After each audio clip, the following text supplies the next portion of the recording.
Welcome to the Bard's Tale Diaries, a series where we relive the Bard's Tale on the Commodore 64 the way it was meant to be played, mapping dungeons, jotting down clues, and making plenty of questionable decisions. As I work my way toward defeating Mangar, I'll dip into the game's rich history and take time to appreciate the graphics, systems, and design choices that help make it such an iconic classic.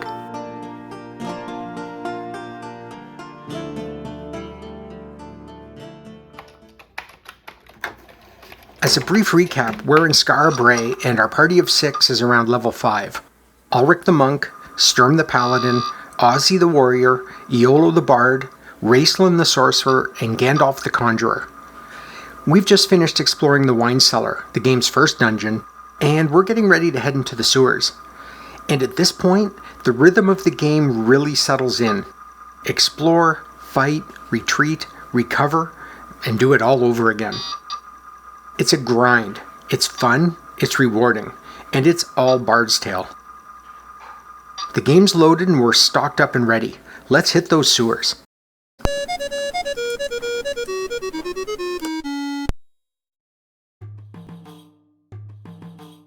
Well, here we are. We're in the sewers, and I'm sure we're about to meet a whole variety of interesting creatures. Early on, the enemies feel pretty similar to Skara Brae at night, with a few differences, so no problem, right? Well, not so fast. We're seeing zombies now, and groups of sorcerers who are more than happy to light up the party. It doesn't do a ton of damage, but it's incredibly annoying. It's also the first time our back row of characters is really vulnerable, and we're dealing with poison now too. So far, none of this has been an existential threat, and we're getting plenty of loot.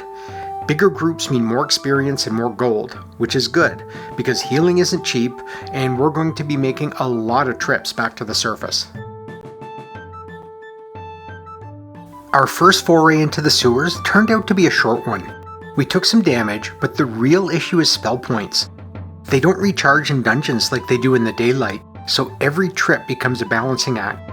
Map as much as you can without draining your resources. And the deeper we go, the longer it takes to get back to the surface. It's usually about a 15-minute round trip now, which adds up quickly. But these trips matter. Skara Brae isn't a threat anymore, it's a refuge. It's where we level up, sell gear, heal, and recharge. Oh, and speaking of gear, I stopped by Garth's, hi Garth, to sell some loot and picked up shield rings for Raistlin and Gandalf. But as a few commenters pointed out, I probably shouldn't even be seeing items like that yet. Apparently, Garth's is only supposed to sell equipment you've already found, which means the character disc I'm using must have been carried over from a previous game and unlocked all the good stuff. Honestly, I had no idea. I've just been happily tricking out the party. I'm not about to punish myself by getting rid of it all. It's been hard enough as it is, but I'll try to limit upgrades going forward. Mostly. I'm keeping those shield rings.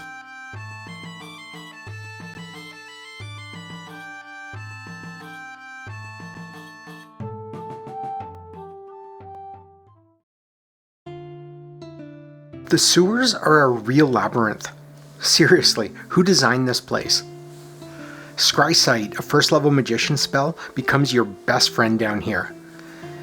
In areas like this, careful mapping is everything. It's how you find your way out and how you keep track of what's left to explore.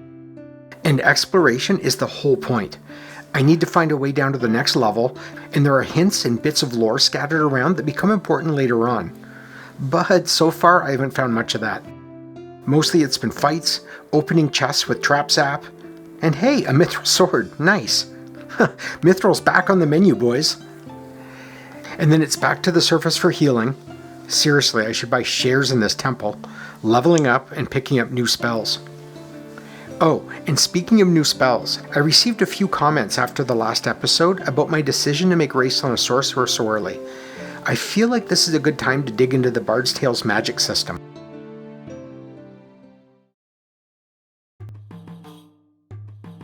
There are 4 magic user classes in the Bard's Tale: Conjurer, Magician, Sorcerer, and Wizard. Each one has 7 spell levels, and you unlock new spells every couple of experience levels. The interesting part is how the classes evolve. You start with Conjurer or Magician.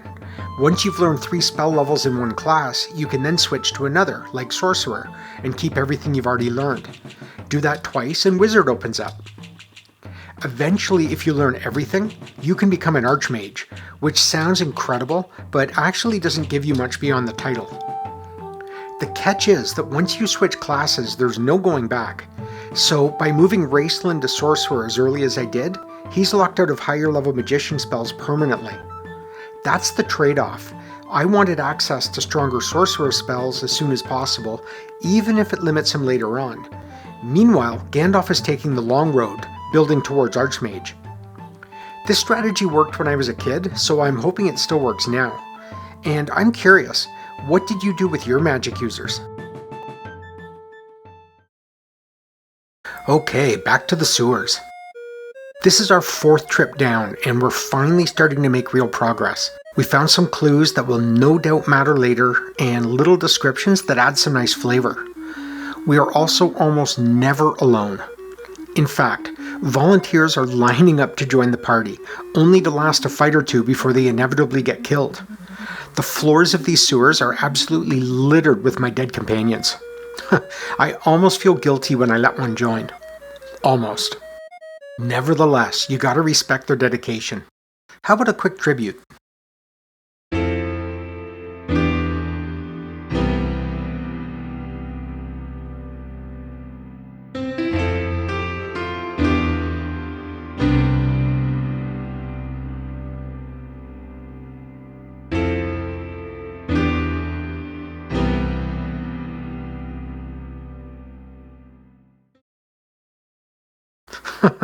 Thanks for your service, everyone.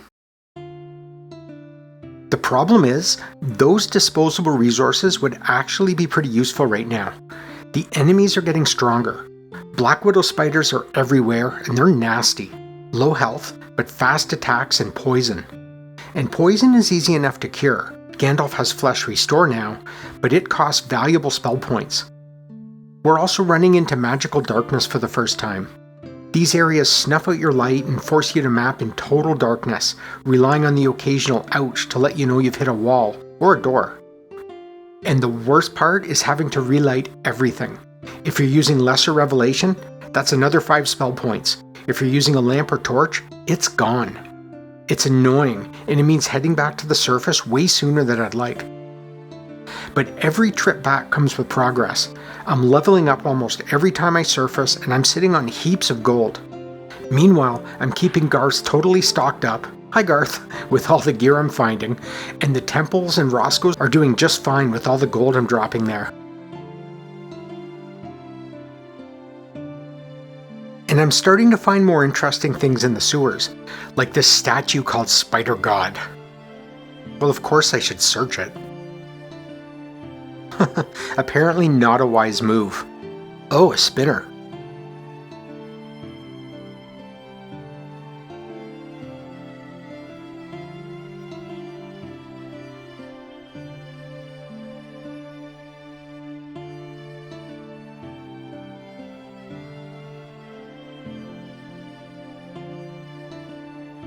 Spider God my ass, that guy was a wuss. And then there's this. I don't know what this is, and if I remember correctly, I don't think it actually means anything, but it absolutely gave me fits as a kid. Ah, trap. And hey, stairs going down, nice. I'm not quite done mapping the level yet, but at least now I know where I'm headed. The sewers keep dropping little hints that I'm sure will matter later. And this one feels important, but I have no idea what it's referring to. Same with this. These little moments add flavor and a bit of tension, and make all the fights and time spent feel worth it. Mapping every square matters, because any square could have something important on it. Like a teleport trap. I hate these things. Fortunately, Scrysight tells me where I am, but man is that annoying. And after almost 5 hours of real-time exploring, level 1 is finally complete. 5 hours, 1 level. Yeah, that checks out. Time to head back to town, heal up, level up, The party's around level 9 now, and then make our way down to the second level of the sewers.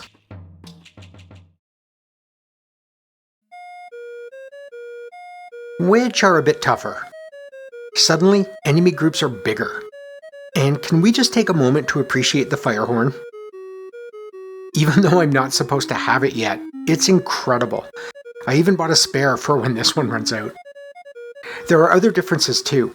Getting down here is a hike, so I'm trying to stay as long as I can, which puts real pressure on my spell points. And that changes how I play. Up until now, I've been taking on everything to maximize experience. But now there's a real trade-off. Fighting risks damage. Damage costs spell points, and when those are gone, it's a 15-20 minute trip just to recover. So I'm starting to avoid some fights.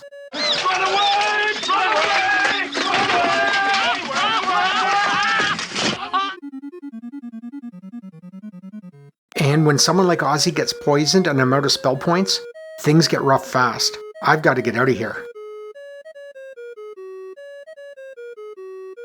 I really wish the Bard had a song for restoring spell points. I've been using the Traveler's tune almost exclusively. It lowers armor class, and I've always figured the best way to save on healing is just not to get hit. There are other useful songs, but this has always been my go-to. But now I'm starting to wonder if I even need a Bard. Aside from the fire horn, and let's be honest, that thing is amazing, he's not doing much in combat. The AC boost is nice, but would I be better off with another magic user? I'm really curious what you think. I see a lot of positives and not much downside. What am I missing?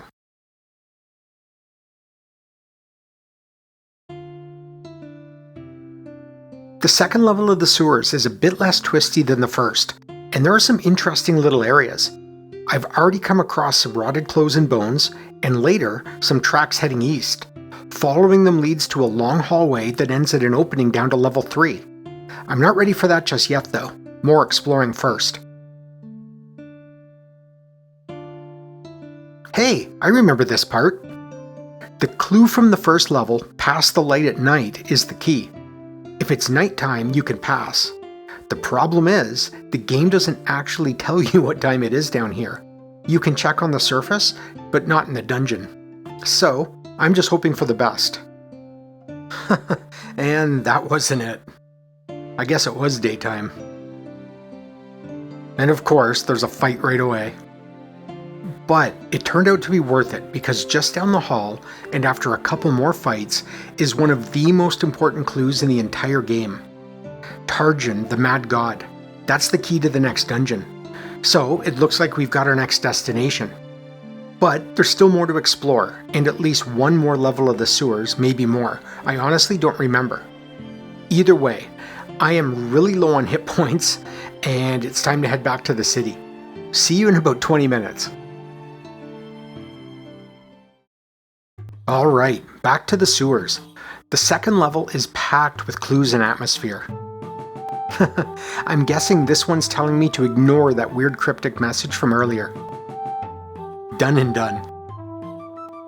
There are strange smells, areas with no obvious entry point, more clues, more teleports, and of course, plenty of monsters. And this time, I've cut it a bit too close. Gandalf is completely out of spell points, I don't have backup light sources, and Iolo has played all of his songs. I'm stuck in the dark, folks. And this is exactly why you map.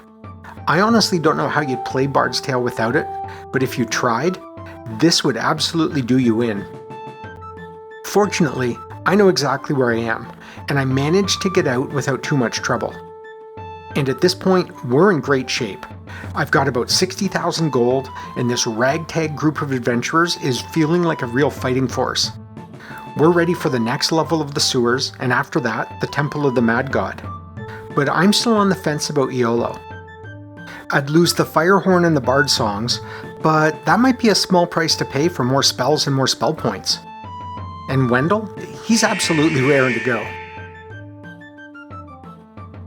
What am I missing?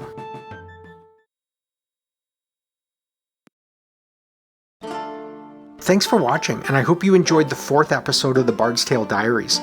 If you did, please consider leaving a like or subscribe. And if you have any memories or helpful tips for the Bard's Tale, I'm all ears. Please drop them in the comments. Hope to see you again.